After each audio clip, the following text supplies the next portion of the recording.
I am a firm believer that Revelation is not hard to understand. It is straightforward. It is linear, which is to say the events happen in sequence. And if you understand the rest of the Bible, every symbol in Revelation is defined somewhere else in the Bible. So it is not difficult. Furthermore, one of the places we're going to go today is to Daniel.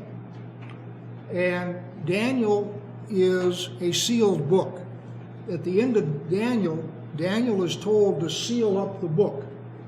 So not understanding Daniel is understandable. Revelation is not a sealed book.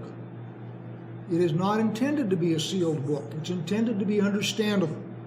And I will gently suggest that anybody who is trying to convince you that it's really hard, really arcane, really dark, really confusing, any of those kind of things is trying to sell you cornflakes.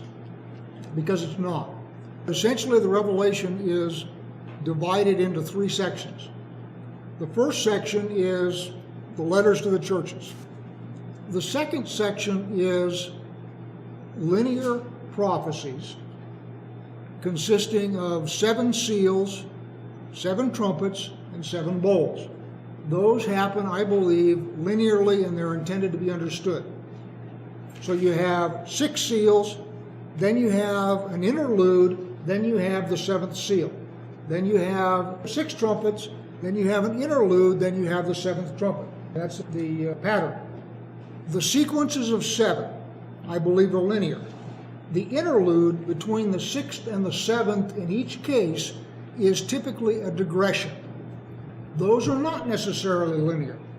So you'll have the past history of Israel discussed. The business, for example, with the dragon who's waiting for the child of the woman to be born. That's history. That is not necessarily linear. It's like flashbacks. So if you keep Revelation divided into those 3 chunks, I think you'll find it's very straightforward. It's not hard at all.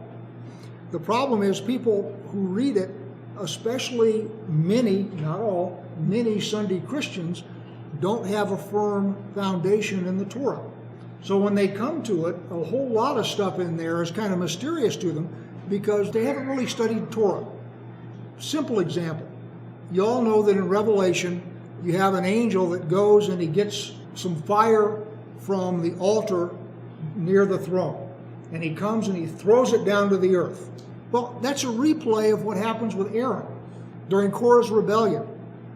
When Israel rises up against Moses and Aaron, Korah's rebellion gets put down, God sends a plague into the nation.